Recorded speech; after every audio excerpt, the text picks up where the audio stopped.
welcome everybody. Yeah, we're live earlier than usual, but that's because apparently the BAFTAs wanted to be early. Originally, it was going to be 3 till 5, then it was 2 till 4, then it turns out basically none of it was going to be live or anything like previous years, and then they said, "Oh, it's on a 2 hour delay," and I'm like, "Great." So much so that we had the fun over here of people getting notifications saying this won the category when it was about an hour and a half before it was actually presented on the show. So, way to burst the bubble there, everyone. Anyway, I'm your host, Ashley. Joining me at the minute is AJ. Yeah. And Owen is on his way from work. Little does he know that he performed the worst out of the three of us. I think. Hang on. Quick math. it's it's a good it's a good list of winners, but I feel like kind of as a whole, predictions were a bit of a dumpster fire. I mean, I'm happy about a number of mine. Um, I'm also upset with others that I thought, are ones I should have seen coming. Maybe. Um, Well, so I guess the first thing we can note is that there's a pretty good chance this won't be a repeat of last year where none of the BAFTA winners win. yeah. Obviously, I imagine at least a couple of these should carry over just fine, if not more. And not just in the main categories. I think there's a fair few in the supporting ones that I think will carry over. However, there's a couple. There's at least one category early on, which will be interesting in terms of the Oscars and everything that we have seen so far. Um, Parsnip is in the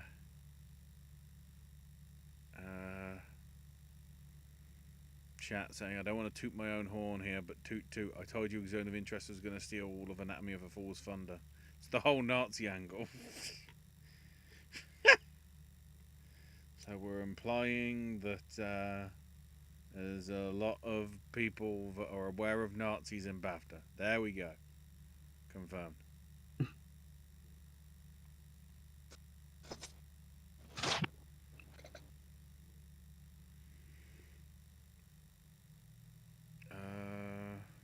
Okay, now other people are saying stuff regarding Discord stuff, so I'm having to use my second screen experience to see what happened on Discord. Parson says, "Keep in mind I like Anatomy of a Fall, but I just had a feeling. Having said that, I missed a bunch. I changed some at last minute. Bad choice. Missed British film, foreign film, animated, adapted, production design, rising star, sound casting, and VFX. So 59%. Right, so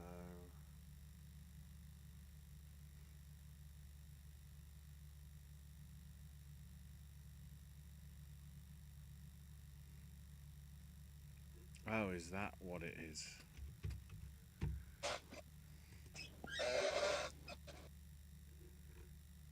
Ah, that's what Parsnip I think is referencing in terms of the movie awards chat, which is something we might as well talk about because we're not going to be doing a.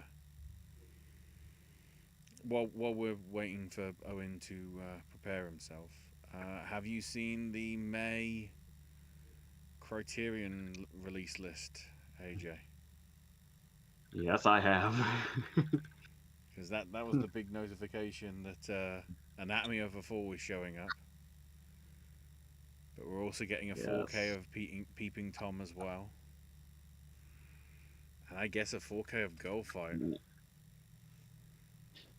And a reissue of Floating Weeds, both of them Mm-hmm. together. And then All of those make me happy. the Osame Sembene collection. It may have been done by the outstanding contribution to British cinema. given its African African director. Anyhow, is Owen actually here?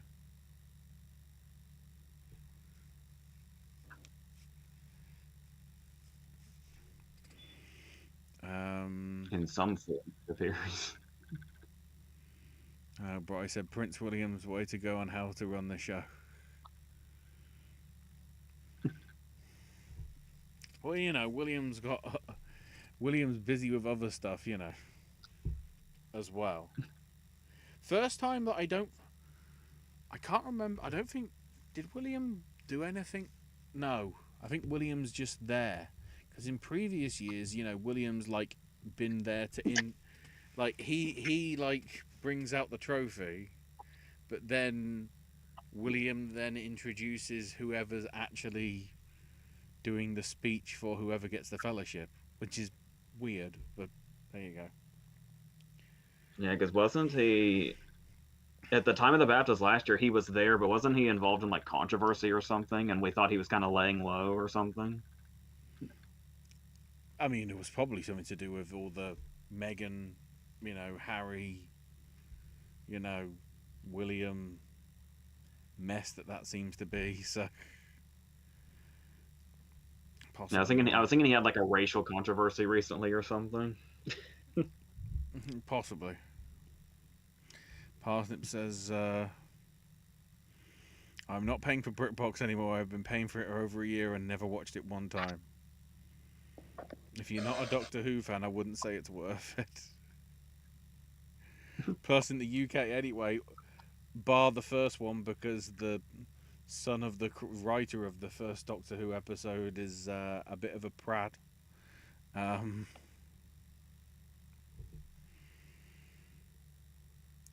Bryce says the cover for the Anatomy of a Fall Criterion release should have been the poster. Because with it just being that's what I was thinking. With it being her face is not that creative. Yeah, the poster looks a lot more like a Criterion cover than what they went with. I like that the letters are kind of blood spattered, but yeah, the poster would have made a much better one.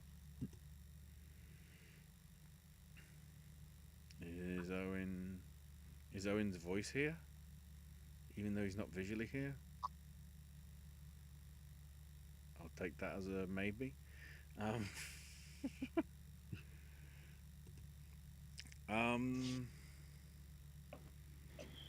So I guess the big thing to acknowledge, at least at first, is Tennant did a good job as host, which I wasn't that surprised in, because he's got the right sort of humour to, possibly do some touchy things. I think the only one was the only one I thought there was a bit of unsure about is the climbing over Kate Blanchett to get your result.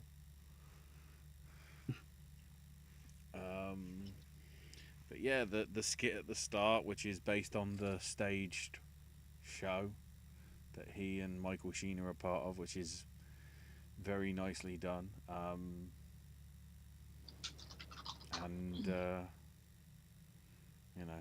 We've got. I swear they only used the dog probably because of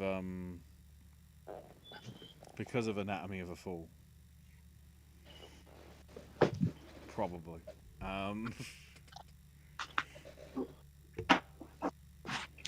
Yeah, did the sensible presenting and everything. Oh, there we go.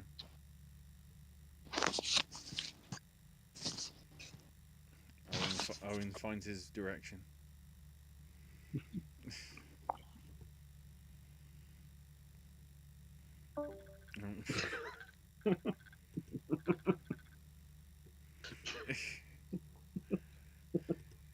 What's this?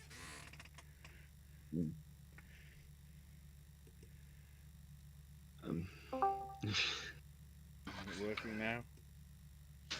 Are we live?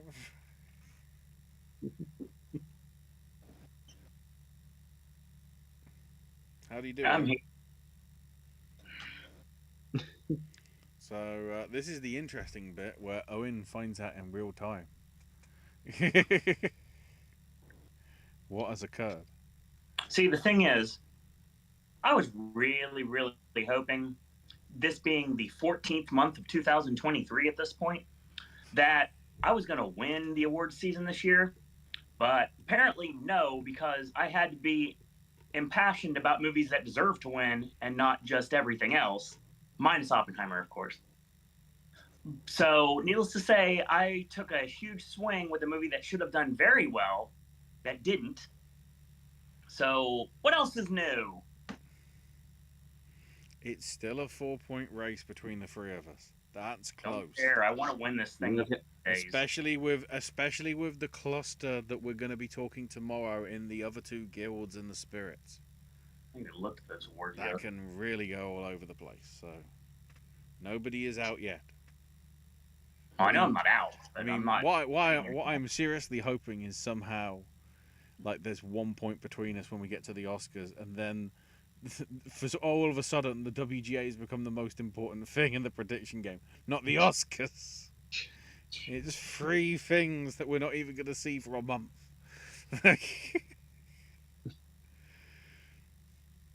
So,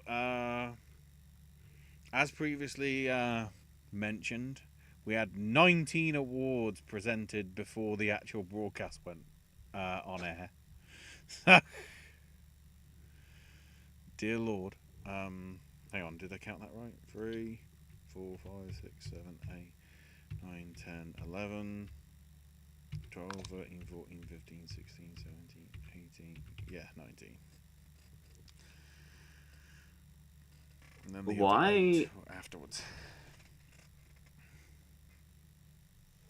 Why did we need the motivational speaker? Matt Foley was there? No, Nick Mohammed. I wish.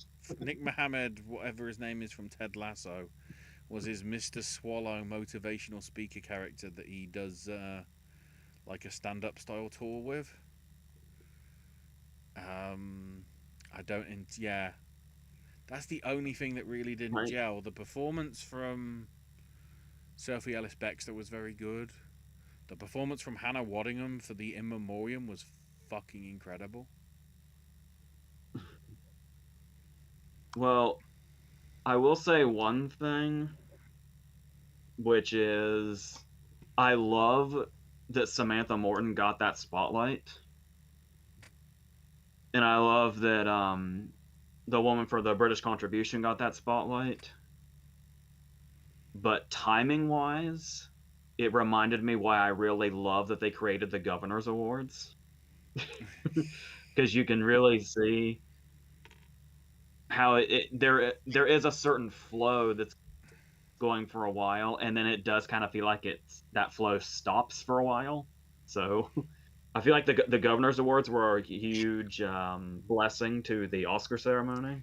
The only problem with that, though, here is if they did the equivalent, nobody would fucking watch it. Nobody would pay attention to it. You know, they keep hyping up video games, but it's just a stream that however many thousand watch on Twitch and possibly YouTube, but that's it. Doesn't get televised, despite how much money that industry brings to global markets.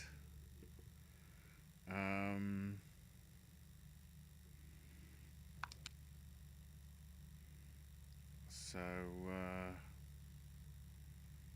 Parsnip asks what was actually presented on air. I will let you know. You gonna do it in order? Yeah. In order. I'm gonna try to on that. In order of as it was broadcast, but I will mention where we have stuff. I mean, the other thing to really interest this and mix it up, which will be news to Owen, because of course, with his work he wasn't able to see the ceremony. The also presented at this event was in the middle. They sort of Critics' Choiced it. They didn't stick it on as an addendum at the end. They had it be that best film was the last thing presented. So, what is compelling them, and other award shows, mind you, that all this time that is allowed for these ceremonies, why in the hell can we not get all of the damn awards presented on television? Because it's only a 2-hour broadcast. Then allow for more time. Then people will be pissed that they can't watch Death in Paradise. Who cares? There's probably enough people pissed that, Call the Midwife was cancelled for a week.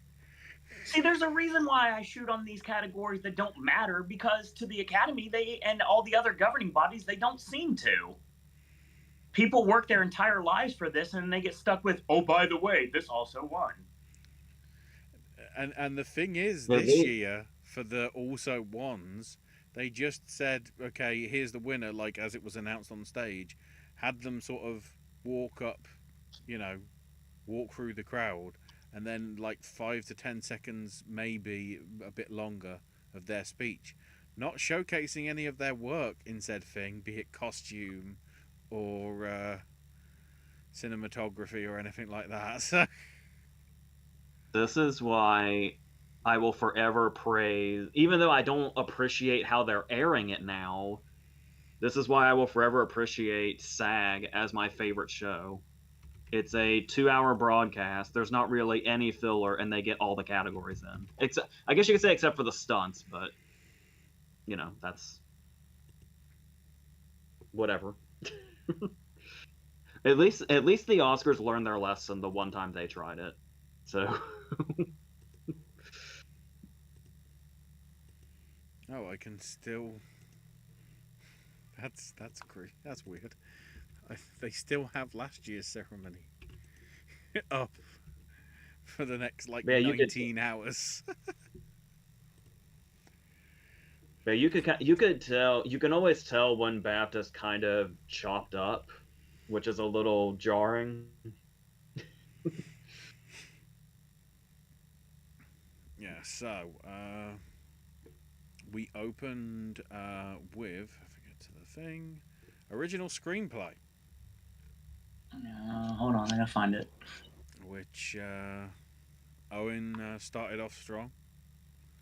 Yes. Anatomy of a Fall getting the win. As it should. AJ going with Holdovers, and I went with Past Lives. Hold on. The speech was also pretty good. That was the thing. There was a lot of speeches here that were kind of very nice. Of which the big thing is Arthur was saying, we live in the snow, and I work in the attic by a window, so I'm kind of wondering if what I've written is a foretelling. I'm prophesizing what's happening to myself. Thankfully, our relationship is happy at the minute. So I feel we've got an All of Us Strangers situation here, where it's like, is the author going to kill somebody? Are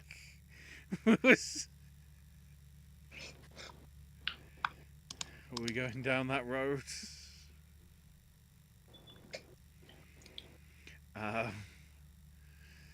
Then the interesting one, I would say, the Visual Effects Award. Okay. AJ and Owen went with The Creator. I went with Mission Impossible. And the win went to Poor Things.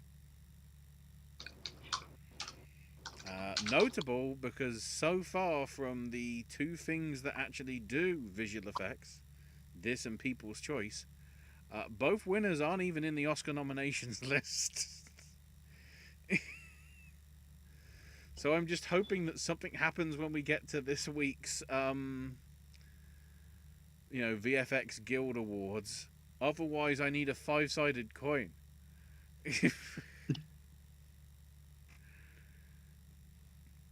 I still think that's good. That would be good news for the wild card choice that the Oscars have. Yeah, but we'll see.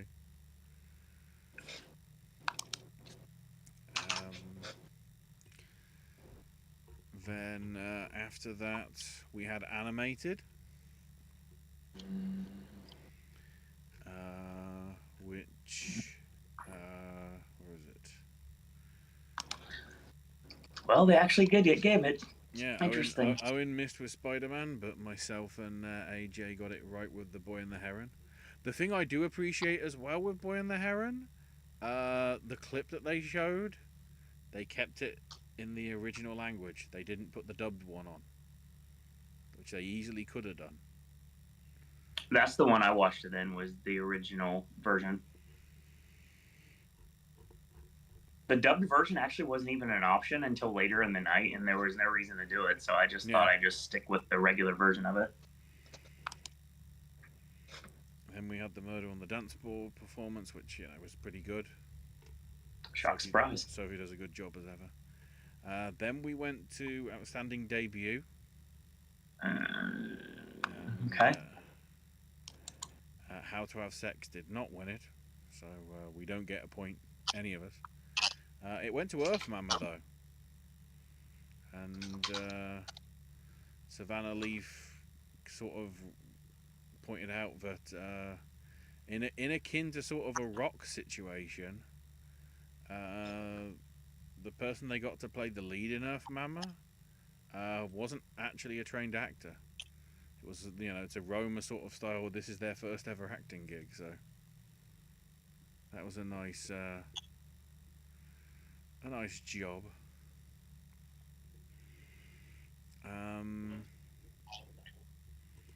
Then we jump. So we'll get to it in a little bit, but they missed foreign, or film not in the English language as they call it, casting, editing, and cinematography. What's the order? They got skipped. Don't worry. The order that they were presented was the order that they show up later on when they get to the also presented. So we'll come back to them. Good. So then after this was adapted screenplay, which seemed like it was going to be messy because AJ went with All of Us Strangers, I went with American Fiction, Owen went with Poor Things, and everything was telling me, so this is Oppenheimer winning now because we completely ignored it. But then, to my actual surprise, American Fiction gets adapted screenplay and is the most successful film of the night because it was its only nomination and it won it. So what made you predict it? I mean, I figured it was gonna be sort of. It got acknowledgement at the other ones, and obviously Critics' Choice went with it. But I just thought there was gonna be. I didn't want to fall into the trap of saying Oppenheimer or Poor Things. It was one of my rolls of the dice that I was willing to sort of go on a limb on, and for once I actually lucked out. Because there's other rolls of the dice that I did that didn't luck out. So. And you don't want to necessarily jump on things immediately, but I guess this makes it the front runner now, doesn't it? Just because it's the only thing we have to go on. Yeah.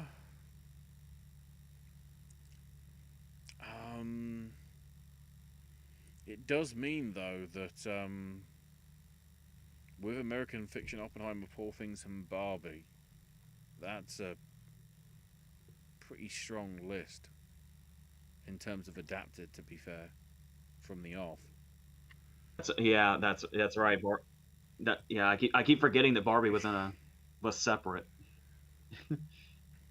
I'm not trying to rule out sort of zone of interest or whatever, but it sort of it does seem semi on the peripheral when you've got the other ones having got a lot of acknowledgement and stuff before, unless of course that's what happens. Everybody wins an award at one category, and then all of a sudden, Zone of Interest wins the Oscar. It does, from the sounds of it, from what I've heard, it does sound like that the Zone of Interest is almost comparable to Barbie as far as adapting. because rather than being an adaptation of the book, it might as well be an original screenplay that just basically uses the concept of the Zone of Interest book. Yeah. Which is really interesting. Which is kind of crazy because Martin Amis has done a lot of good books, and a fair few of them have been relatively truthful, or true to the words that Amos put down. And given that we're now in a world without Martin Amis, it's kind of weird that like the thing that's getting all the recognition is sort of loosely Martin Amis. Although I did like the fact when they showed the cover, it's like he was a wrestler, because it's like Martin the Zone Amis of Interest. Still doesn't make the movie entertaining to me. I mean, part of me doesn't know whether it's. I mean, I'm trying to mean what you get by the word entertaining, because if it's bleak subject matter. So. I've watched it twice, and I get why people like it. I just don't. Mm-hmm. That's what I mean. It's not my cup of tea. Okay, that's fair. Supporting actor. Okay. No. Is a quick one. Although this is our first time when I get to acknowledge that De Niro couldn't be asked to show up, and neither could Jacob Elordi. But considering everything that's hanging over his head, and given, I find it ironic of the actions that he is accused of, and his character in Saltburn seem a little bit too blurred. That's all. That's all I'm saying. But yeah, Downey Jr. wins, and does a rough 30-second précis of his career, saying how he wanted to be Peter O'Toole, worked with Attenborough, and then what did he say it was that he? Oh, it was when he did the Sherlock stuff that he realised that he needed to be not like Peter O'Toole, at least in terms of his reputation. And then yeah, for 12 years he was a guy named Tony, and then this man right here, like pointing off, made me reevaluate my career. Which, considering the trailer that I've seen for, I think it's called The Sympathizer, where Downey Jr. is playing 4 different characters.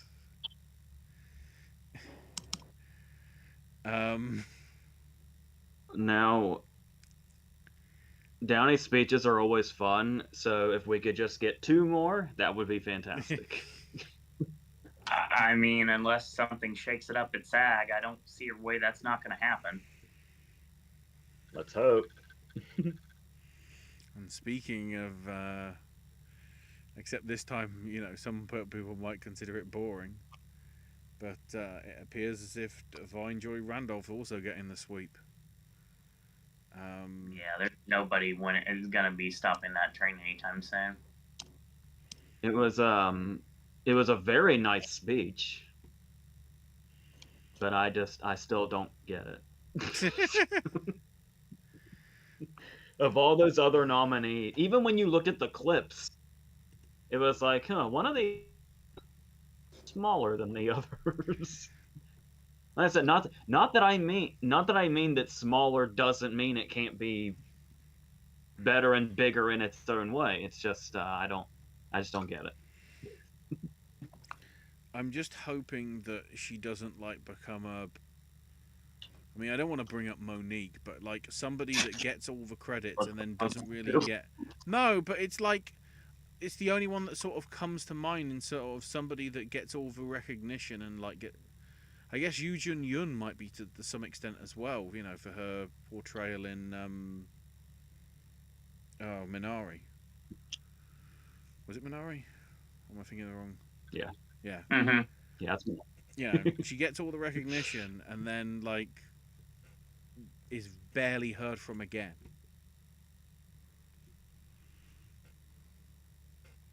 Because she does a good job for what she does, and I'm just hoping that it means she does get more jobs because she seems like a nice person.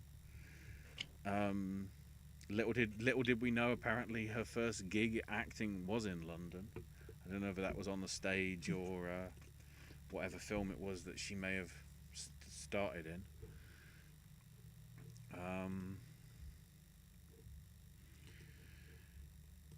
But yeah, so I went with Blunt because I thought British skew. The wrong British skew was applied. Then we had the while we're on the topic of her,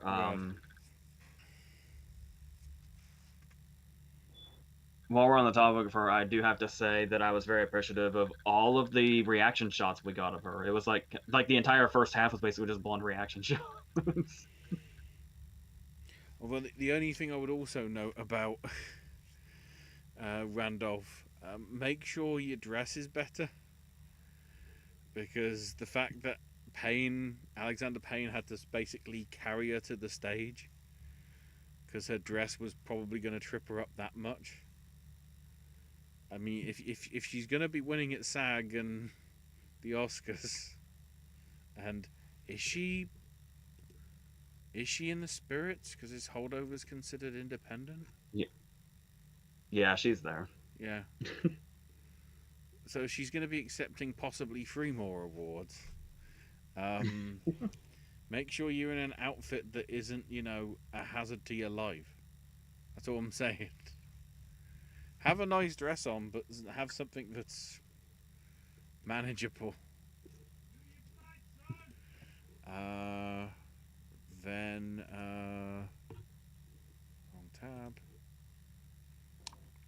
we had the motivational speaking thing from Mr. Swallow, which, as I say, it was like, and it wasn't like it was like really anything to do with film.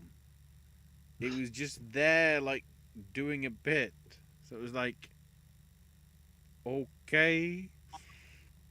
I think it's almost like they were using the way Tenet presented him almost sounded like they were basically just using it at intermission, but for some reason they kept it on the broadcast.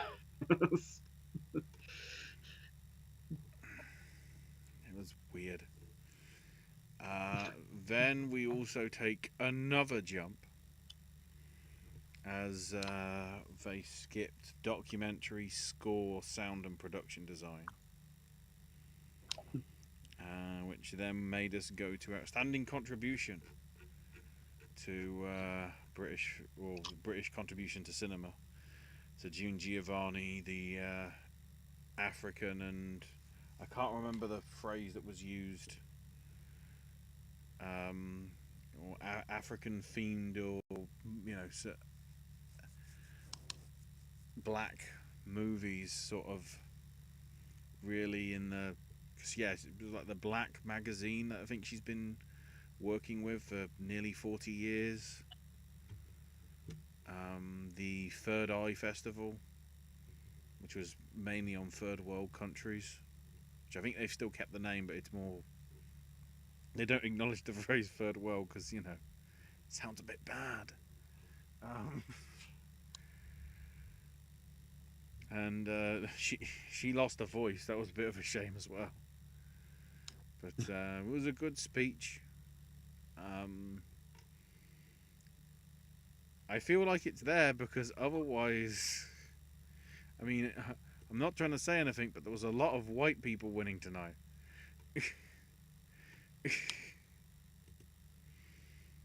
and the Boy and the Heron people didn't even come.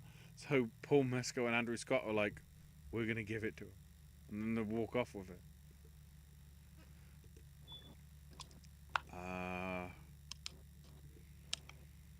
And then we do a final skip for. Oh, sorry, not the final skip. The next skip. skipping the both shorts categories. Then we have the in memoriam section with a very good Joe Stilgo adaptation of Time After Time performed by Hannah Waddingham. And yeah, we finished with Gambon. Was there one at the start that I missed because I was getting a drink? Because I didn't It was hear just anything. like it was just like the first 2 or 3. Yeah, there was no like person directly at the start. They just did sort of a montage, sort of part way through with like Wilkinson and Glenda Jackson, and I'd never realised I Papa had a thought, first name. I mean, he did get a clip, but I'm a little surprised Wilkinson wasn't treated as a bigger deal. Right, you know, there was just as much speaking with Carl Weathers. I don't know what Carl Weathers' contribution to BAFTA was. I expect it for the Oscars and probably SAG, but the BAFTAs, really? Did enough British people not die? Owen, do you want to quickly go through chat while I sort out my dinner? Where are we in chat? Let's see. Do the best I can. We got So, to where Parsnip said, where Parsnip said what was actually presented. If you see that. Brian says, all those sagas on Netflix, at least the spirits will be on YouTube. Yeah. Frida Murphy chimes in. Y'all counted Divine out. Congratulations to Phyllis Owen. Didn't count Divine out, Frida. It's just there's better performances. And I love the holdovers. And I like her in the holdovers a lot, but I'd much rather see something else sweep at this point. Yeah, define count out in this scenario, because we predicted her. I think Ashley didn't, but we predicted her. Yeah. It's just weird to me that is a sweeping every award performance. Yeah, definitely. Parsnip says Divine should be out. She's in, but why? I can't answer that, Parsnip. I love the holdovers, and I'm sure AJ can't either. Brian says Spider-Verse swept the Annies yesterday. The Annies are very meaningless, but they are a good consolation prize to have. Speaking of that, I don't think it's going to go any further. Honestly, it could go like if Boy and the Heron really needed this win, honestly, to become in contention for Spider-Man. It feels like the Oscar for animated isn't usually like it feels very much like that scenario where the Boy and the Heron will get a few, but the Oscar will still find its way back to Spider-Man. If I had to guess, which is like it was I can't remember what it was up against now. But the year Toy Story 4 won, it had like what seemed to be really steep competition, and then seemed to win with ease when the Oscar came around. I imagine it'll be something like that, especially since I know the Boy and the Heron has its reputation because it's Miyazaki claiming again. Yeah. But as far as the movie's quality itself, I feel like you didn't hear near as much passion as you did for Spider-Verse. I'm not passionate about either one personally, but but I feel like the passion for Spider-Verse was much louder. For sure. And it feels more like the Boy and the Heron. I mean, the Boy and the Heron is obviously I don't think it really goes above and beyond like a typical Miyazaki. Like it's not one of his best or anything. Sure. But I just wonder if it's more of the he might actually be retiring this time. That seems to be more of the movie's reputation than the movie itself. Yeah. So I don't know what's going on.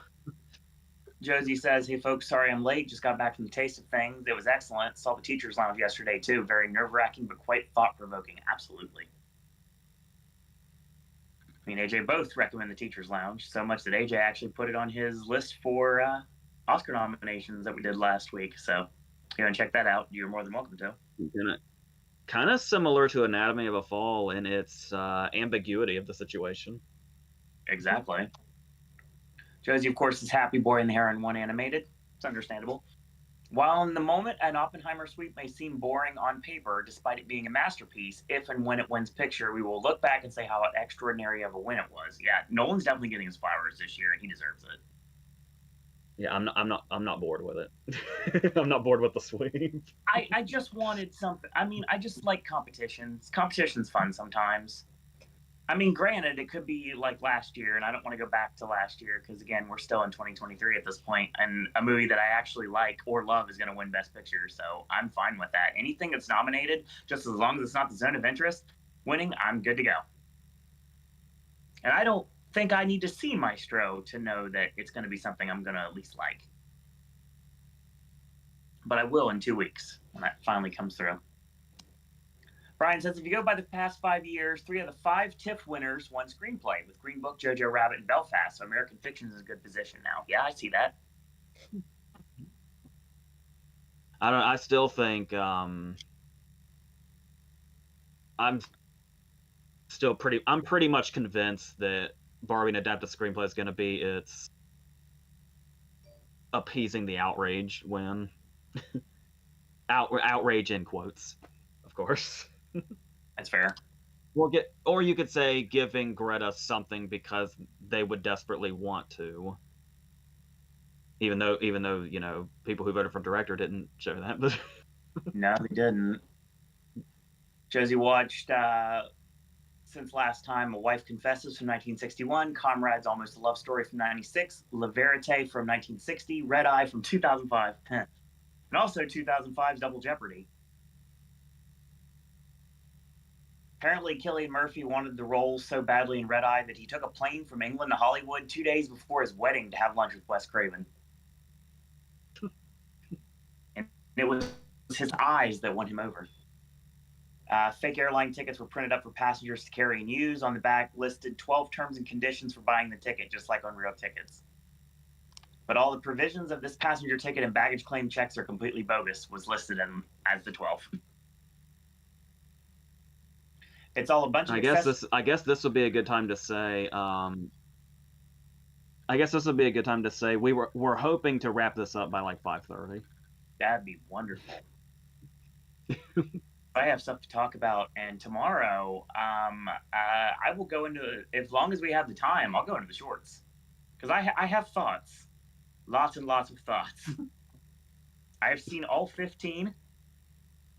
Including 2 that were thrown in happily for the shorts, one of which, I don't know what the hell that was, but it didn't win tonight, so it doesn't matter. And one that no one even knows about, so that's a fun one too. We'll talk about that as well tomorrow. Josie said, it's all a bunch of excessive detail. If you happen to be reading, you've got too much time in your hands, bring a good book next time. Parsnip says, I saw her outfit at the Globe. She needs to stop with the cleavage. Is that Divine he's probably talking about? I would say it has to be based on the conversation. There's a monster on the pen used in the movie. It was a pen with Bart Simpson on it, but they couldn't get the rights, so they had to settle with the monster instead.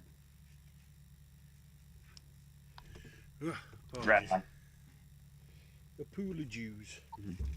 Let me finish these real quick so we can knock this out. No problem. So Wes Craven got married in the middle of shooting, which Parsons asked Josie what that means, and of course we're talking about Red Eye. Adrian Brody and Zach Braff also were considered for the role. Speaking of documentary, Brian wants to throw a shout out to rest in peace to Alexei Navalny. Yeah. Yeah, isn't that weird? There's stuff about that Hey, that doesn't add up, but if I say any more, I'm gonna get murdered. I was gonna say this is a can of worms, so we'll just say we agree. That's all we're gonna say. Just like we talked about Patrick Clark, we're gonna get canceled. Anyway, Parsnip Perker says Ashley should check out a Windows 95 man entry from Finland For Eurovision. Yep. I've heard some interesting things, and again, Finland either goes serious and tries to win it, or they go wacky as all hell. So I'm guessing because it's being described as Windows 95 man, I feel, unless we're talking by Windows 95 as in Steve Ballmer and him going crazy on stage. Let me finish chat real quick, and we'll finish. And we'll go on Valentine's Day. Josie watched Fallen Leaves. Absolutely loved it. Brian listed notable nominees who were not there at the luncheon: Glazer, Brooks, Foster, Baumbach, Miyazaki, Suzuki, and John Williams. And apparently, Josie mentions that Jodie Foster landed the role of in Double Jeopardy after Meg Ryan and Brooke Shields declined, but Ashley Judd replaced because Foster was pregnant. Interesting. And Robert Benton did an uncredited 10-day rewrite shortly before production began. Josie also said she was also intrigued with the screenplay of Teacher's Lounge. And the performance was outstanding. I forgot she was in the White Ribbon. Yeah, that's true. I knew I saw her somewhere before. Stubborn fangirl Tony McNamara wins for Poor Things, but American Fiction winning screenplay would be like the award for adapted screenplay the player never got.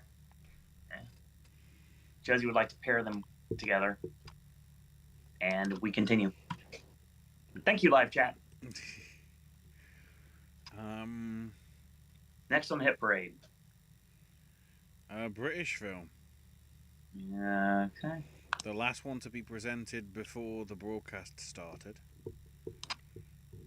This is the incorrectanswer.com. Yeah, Zone of Interest gets British film, which I like the fact, and yeah, this is mild spoilers. But when the people came up to discuss British film, they said foreign film and British film. So they ruined it. Who edited this? God damn it! Well, the thing also to take into account is the first thing we said was we've been taught by BAFTA to not overthink this category, and to just go with the most seemingly beloved one. I guess they decided to change that up this time. They wanted to throw us a curveball this time around. With all three of the correct answer, Poor Things. When you look at the results, it's kind of surprising the Zone of Interest wasn't a picture nominee. I agree completely. But especially since something like Killers was. Like, you would think it would have been in Killers' place. Judging by what we know now, yes, absolutely.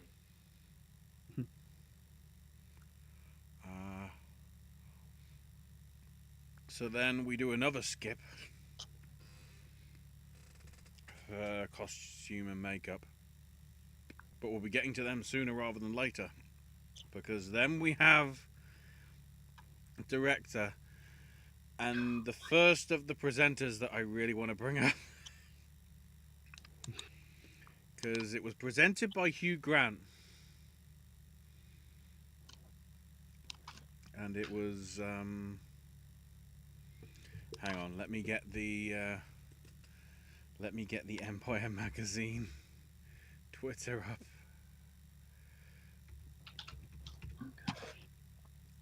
Because they had the full the words.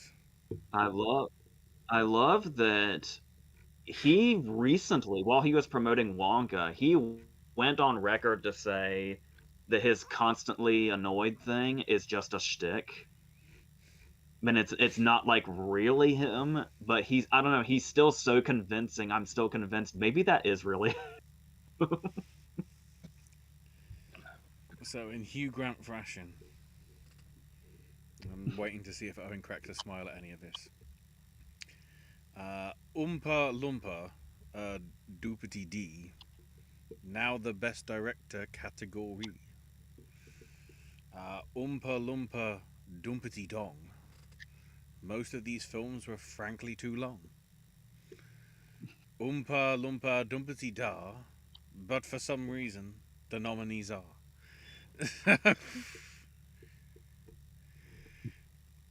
And yeah, you get so much from me, you get me to turn my camera off for that one.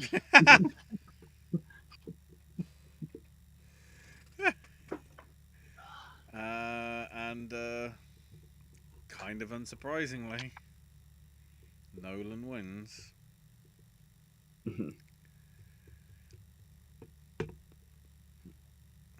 So we all get a point. And And then we get and it's the right choice. Really. Yeah. Yeah, it was, right on. I would say the fact that you didn't give, the fact that Nolan, the fact that Nolan never accepts anything that's best film. It's always his wife that does it. It's like, if you're going to getting a speech from Nolan, it's got to be here or screenplay, and you didn't give it to him in screenplay, so do it now.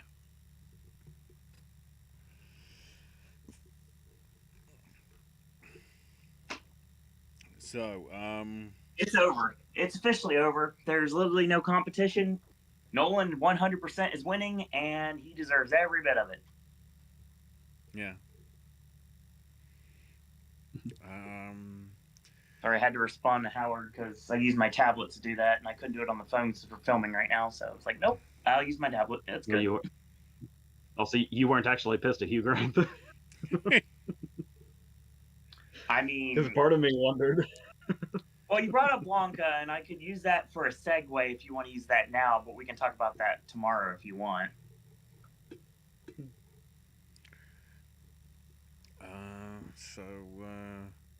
Then we go back in time. Because we get to also presented on the night. This is when everything went downhill for me. The first of two. So, as was previously teased by the people, foreign film went to Zone of Interest. Well, sorry, Why? film not in the English language. Why? Did they watch Anatomy of a Fall? Seriously? It's so far superior. Oh my god. Of which, hang on, where's the... We're all tied with 4 right now, according to the list I've got. I'm trying to, it's because I have it all in the wrong place on here. I've got it here. Yeah, we all missed because we went with Anatomy of a Fall. Yeah, that's what's second. Yeah, because that was the right answer. Then we had Best Casting. Good job, AJ. Which, yeah, Holdover's got Best Casting. Anatomy of the Fall got nothing. I'm standing in my office today because I stand at my computer, and I saw, because it's funny because the way the BAFTAs are, I could start watching like the red carpet, not watching, but like watching what's going on the red carpet like 11 o'clock this morning. So we're not that busy today, thankfully. So I was able to keep tabs on everything.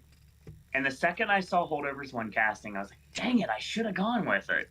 It was one of those things that made perfect sense at the time, but for some reason I just I really clung to this narrative that just really worked oh so well for me, didn't it? And also there was a weird... So you felt the same way about... Oh, go ahead. You felt the same way about that you felt about its editing nomination at the Oscars. Absolutely. I have to not discount a movie. Again, it's weird because I'm discounting a movie that I really enjoy.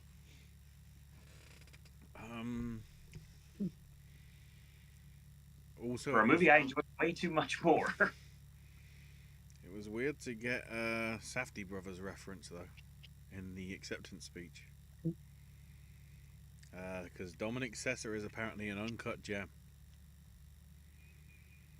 according to the casting person. Whatever that means, I don't know.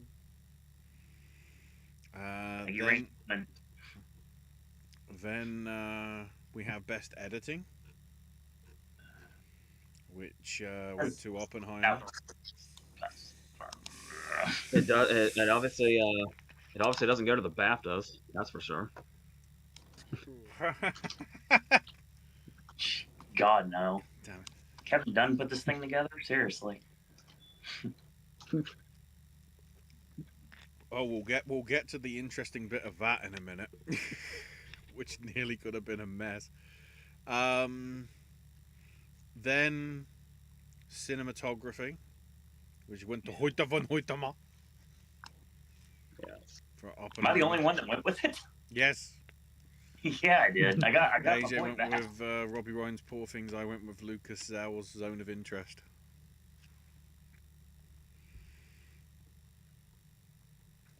Honestly, given the fact of how much they went nuts for it, I'm kind of surprised Ashley didn't get that point. Yeah. But it's Oppenheimer, so again, betting against Oppenheimer is kind of futile at this point. In most cases.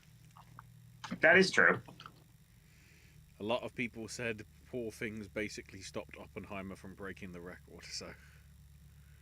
But we'll get to that.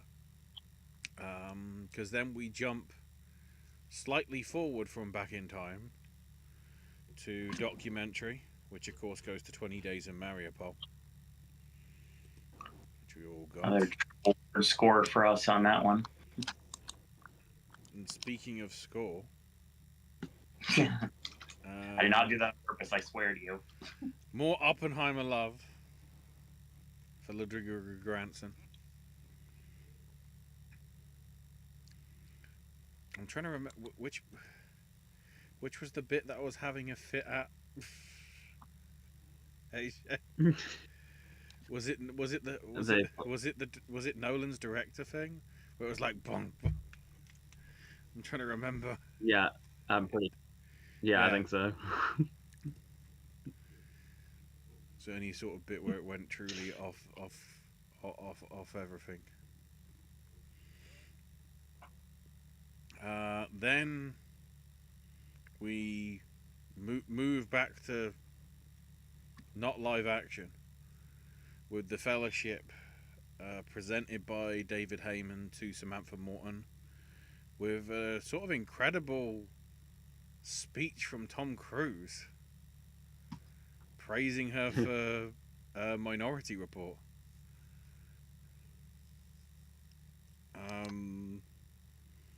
They had other people on as well, like people that she's directed and other filmmakers, but the fact that Cruise was like giving such a glowing recommendation, it's like, oh, in which case, why haven't you used her in any of your films since?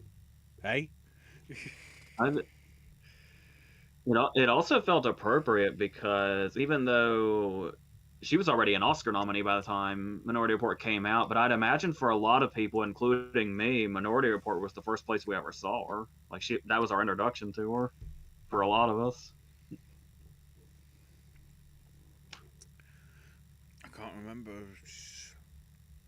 what she may have done before that might have put her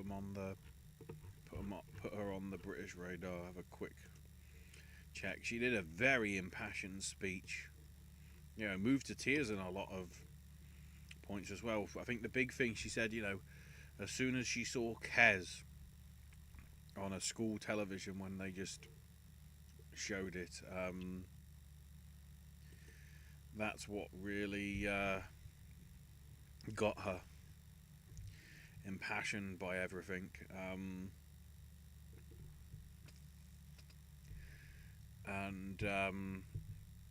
This is for anybody that's been in care and anybody that's in trouble, and even those that didn't make it through childhood. It was like, wow, this is like deep.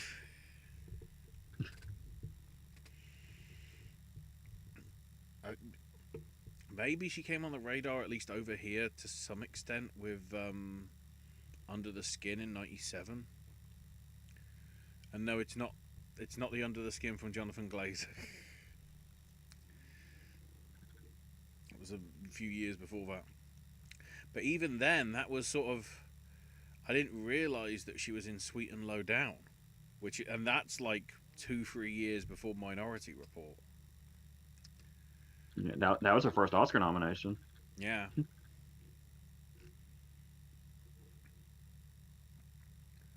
And what series? Oh, I don't know if that's aired over here. The Burning Girls. That she's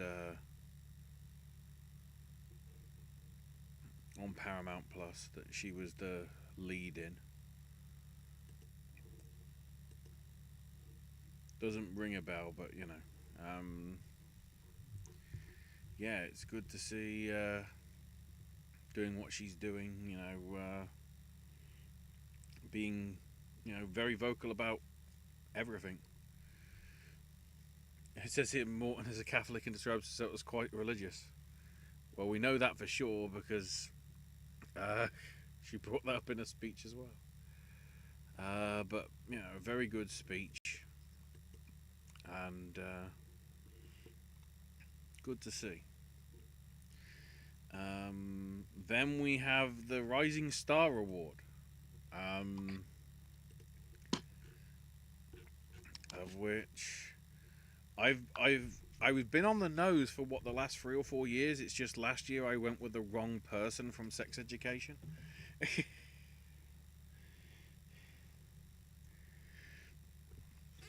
So my streak sort of continues as yes, Mia McKenna Bruce got the win,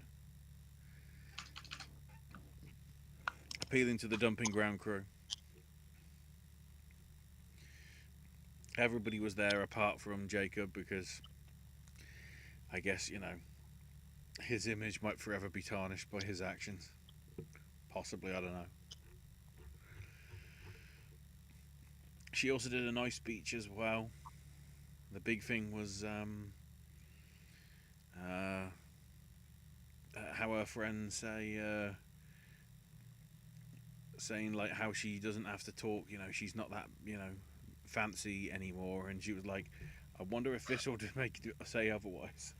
So it was a nice little touch.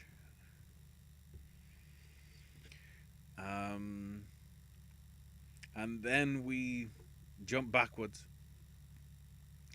to the other bit of the also presented this evening.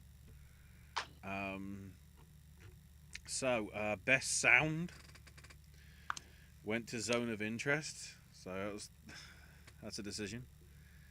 Yeah, that is a decision. There is a nice bit though where the person was, my mother said, why do you work on sound? The sound is perfectly fine in the cinema. And then they cut off to the next thing, so it was like, who knows what else was said. And I don't even know whether they're doing it like last year so you can actually see, Actually, no, I don't think they did it for 2023. They only did it for 2022 and back when they actually showed like the 4 acceptance speeches. So even they're not bothering to do it. Damn it.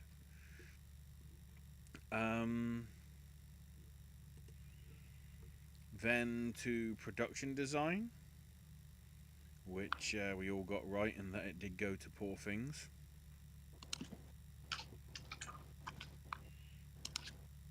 Which was cool to see.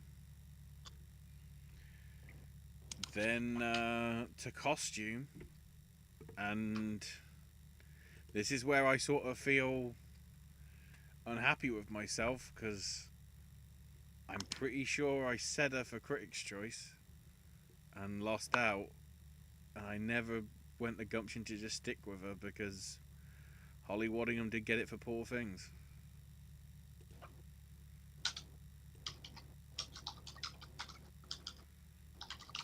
Which we all missed because AJ went with Napoleon and myself and Owen went with Barbie. I forgot I even took that swing with Napoleon.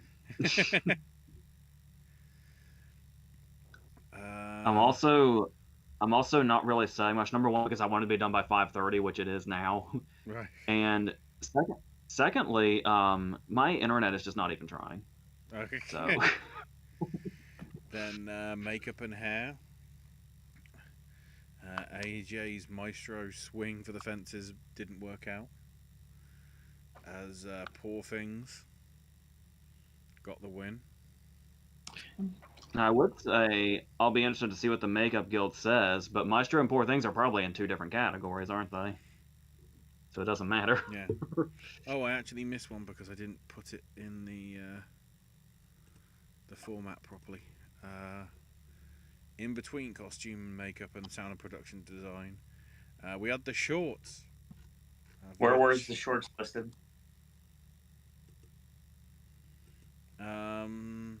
I want to put it in the right order. It was best. It was best British short first. Okay. So live action. Which went to Jellyfish and Lobster. I said it such a. Oh, I should have went with it just because of the connection. Oh, it gets worse, Owen. No, it doesn't get worse. Because best British animation went to Crab Day. So the shorts were all about crustaceans. We should have seen it coming. Oh, jeez. The reason why I say that is because we missed both. Yeah, we did. For live action, AJ and Owen went with Such a Lovely Day, and I went with Gorka.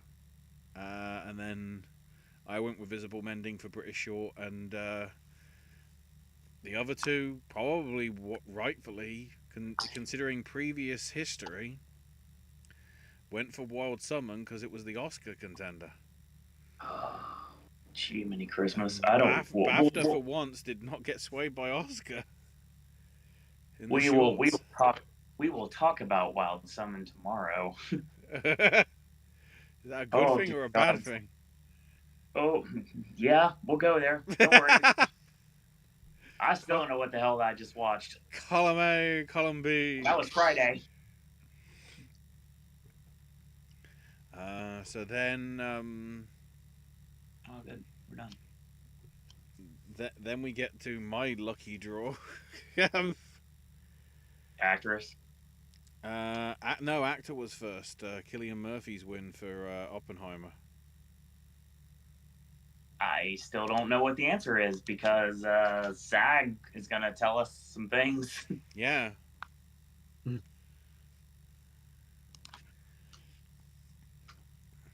So this is where I bring up the snafu nearly from technical. Apparently, Giamatti was sat close to the back for whatever reason, and the one shot that they were trying to get of, like, you know, him being there ready to accept his award possibly if he won, the camera shows the auto cue at the back. And it said, and the BAFTA goes to him, and was like, oh God, please don't say it. Please don't say it. And then luckily underneath in yellow in brackets, it says, winner announced. I was like, oh, we nearly gave away. Thank God it's literally only in the envelope. Dear God. Otherwise, awkward. Jordan.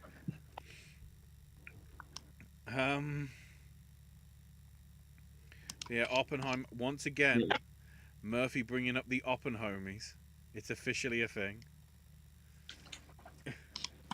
Yeah, so I don't really know what to say about it because the next thing you'd want to talk about is, okay, what happens next in the race? But we're predicting SAG tomorrow, so that's when we'll have that conversation. Yeah, it's a natural flow. Speaking of, Best Actress does go to Emma Stone for Poor Things.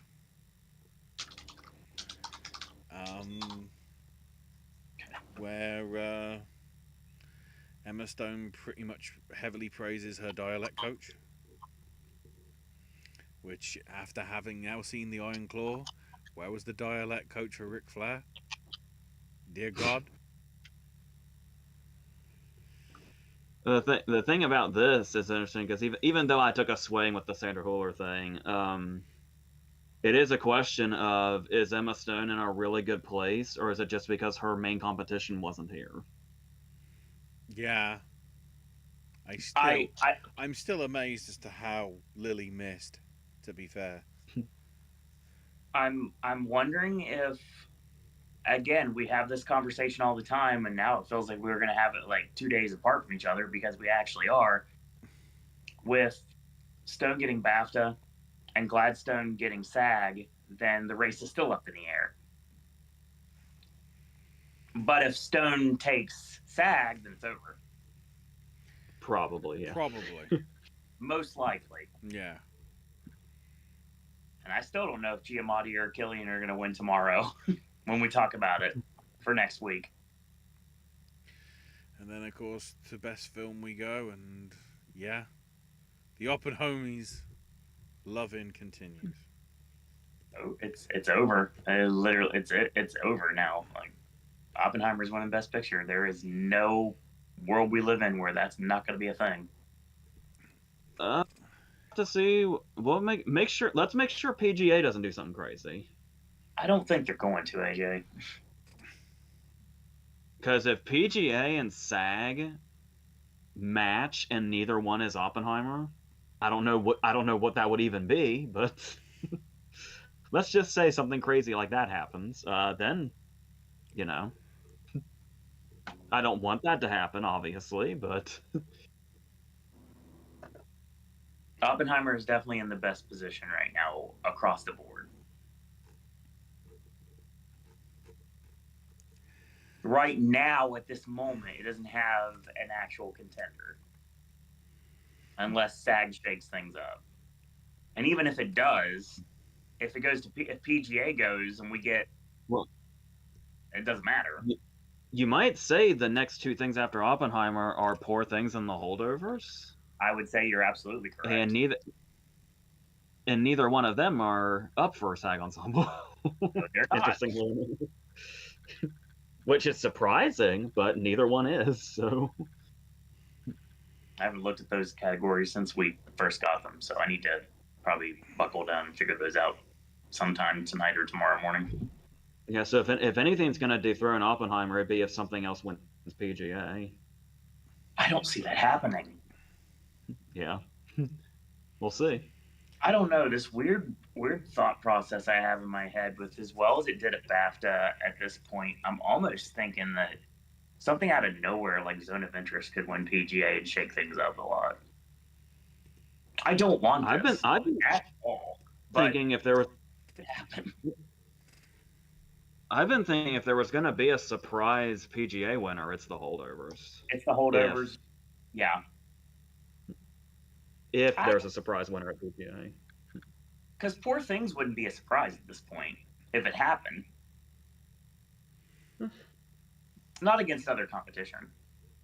All right, so I think we're done with that. Knockout chat, let's take this home. Well, yeah, I was going to quickly bring up the sort of bloodbath that was the wins and not wins. Because Oppenheimer leads the way with 7 wins. I saw that went live. Followed by Poor Things with 5, Zone of Interest with 2, and Zone of Interest with 3, and Holdovers with 2. But then that means Killers of the Flower Moon got 0 out of 9. Anatomy of a Fall only got 1 out of 7. Maestro got 0 out of 7. All of Us Strangers got 0 out of 6. Barbie and Saltburn both got 0 out of 5. Or technically 6, I guess, if you want to count Elordi's Rising Star. And Napoleon got 0 out of 4. So the term spreading the love does not exist this season, at least for BAFTA. I mean, as I previously said, American Fiction got 100% strike rate with its win. Hey, it's a deserved win, too. But I think that's the only thing within the major categories, at least that extrapolate over to Oscars, where something that wasn't Poor Things, Zone of Interest, and Holdovers and Oppenheimer didn't win. And to some extent as well, Spider-Man missing both its nominations as well. Because there's a chance it could do something with VFX, possibly. And it's probably between that and Boy and Heron for animated, so we'll see how that goes. In terms of the predictions, for what I feel is the first time in a while, I actually won the one that's mine. I won the British one for a change. I had 12, AJ had 11, Owen had 10. So there's still a 4-point gap between us. AJ on 50, Owen on 51, and I'm on 54. I'm kind of thinking purposefully to wrongly swing at the fences for some of the predictions tomorrow to make this more interesting for the Oscars. And then if by chance Then they actually turn out to be good, it'll be like, oh shit. Yeah, you'll accidentally be right. Yeah. I might It's just actually not a bad strategy. I might just be a dick and go, yeah, I don't. Divine Joy Randolph isn't winning a SAG. It's gonna go to Penelope Cruz. Maybe I'll say that. Maybe I won't. I don't know. I still need to work out what I'm doing there. No, you don't have to go that far.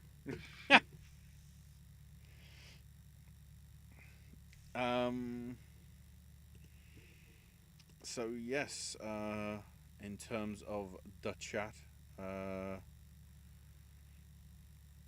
to think. There we go.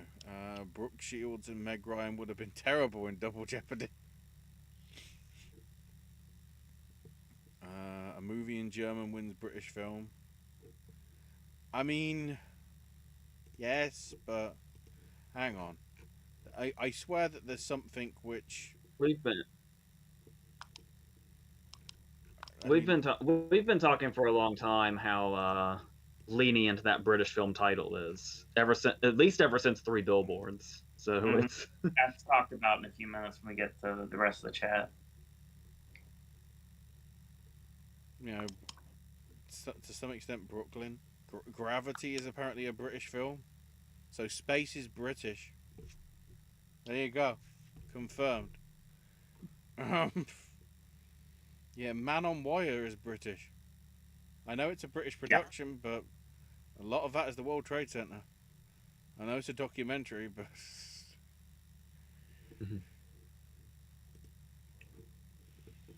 that's why I was like, you know, it's amazing that considering all the a lot of the production crew and everything, that Oppenheimer isn't considered British.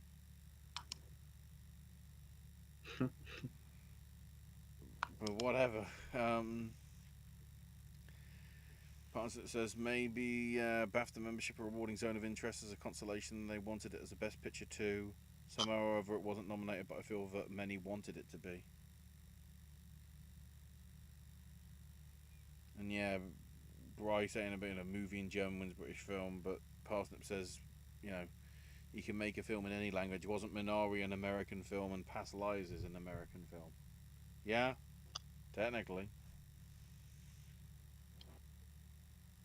It's annoying that America can't submit, you know, for foreign feature. If they made it film not in the English language, then you could have a lot of interesting stuff from American filmmakers. I remember a conversation about that in regards to Inglourious Basterds at the time.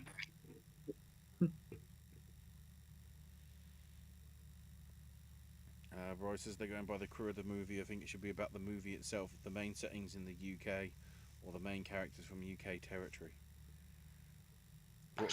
Brooklyn made it since the main character's Irish, but Three Billboards and Promising Young Woman don't make sense. So a movie set in Germany with German characters doesn't make sense as a British film. Oh, Wikipedia says it's Polish. It's complicated. Remember fucking Corsage last year? That was technically from like 7 different blooming countries.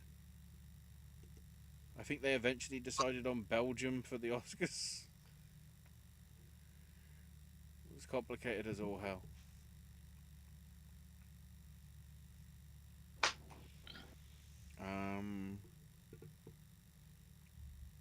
As if Jacob's character from Euphoria didn't already make people think a certain way about him. I mean, that reporter might beg to differ. Sound is instrumental to Zone of Interest. Much of what deserve watch it to win the Oscar. I mean, yeah, it's in the hunt now for sure.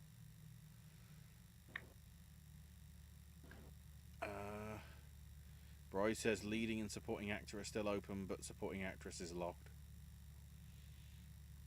Josie says we all like novelty. Oh. Josie says we all like novelty and surprise, but we can create that in our own lives with writing stories on our own personal awards. Had a fantastic time chatting with you guys. Bryce says unless Barbie wins both SAG and PGA, AJ will not be happy, although Barbie makes sense for SAG Ensemble. Ooh. If that's the consolation prize for Barbie, I'm fine with that. We'll get to that tomorrow. We'll get there. Past the asking about the scores, which I already did, and then Bryce saying Oppenheimer is not British, but Dunkirk is, so why wasn't that not up for British film? Yeah. I mean, technically 1917 set in France, so... Then again, I guess it's British characters, so...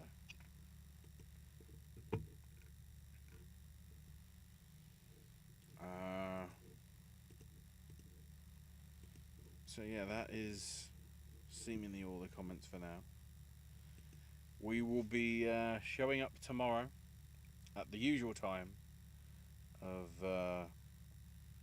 6 Eastern to go through our next set of predictions. What with... I'm trying to think, it's PG... Is it PGA and Spirits on the Saturday and then SAG on the Sunday? Or vice versa? Let me quickly check. I believe so.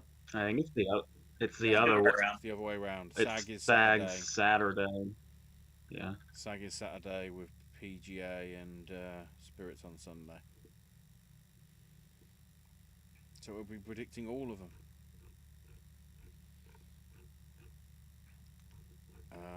I guess the last big bulk load of predictions before we get to the Oscar predictions.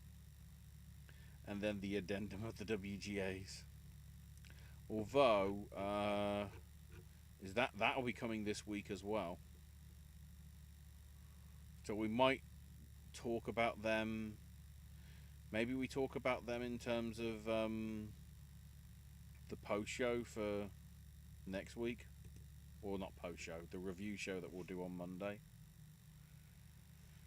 Probably. Because WGA will not take too long to discuss. Unless there's something really big.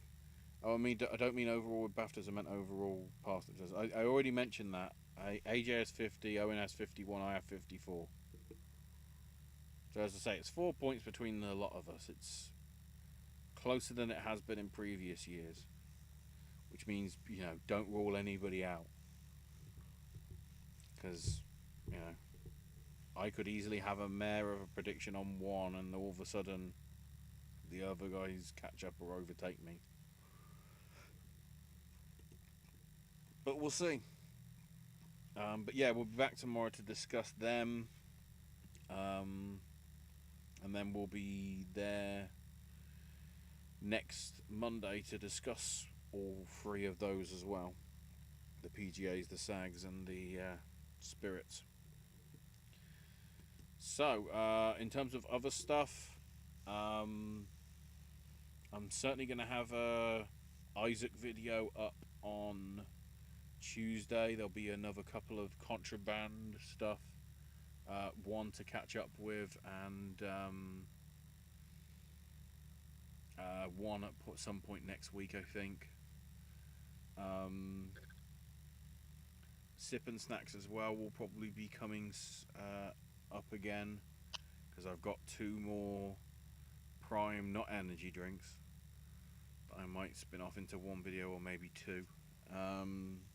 We'll see. You've got AJ's movie reviews and verses should be with us this week, now that we're caught back up. Owen's Sip and Snacks and Voice of Liberty content is also available. You can catch up on the Popcast Movie Club stuff as we await its return in about, I'd say, a month or so from now ish, after we get through the Oscars part of the season at least. And of course catch up on the other things that we've done regarding the award season, both past and this season for the past couple of months. In terms of socials, you can find me at Ash is my name UK on X/Twitter. Owen can be found at Sir Owen Disney, along with the Popcast Network account. AJ cannot be found on social media. And just like Samantha Morton watched Kes on a television at school. Warning, may not have happened. So with that, thanks everybody for watching. Until next time, everybody. Pip, chip, cheerio.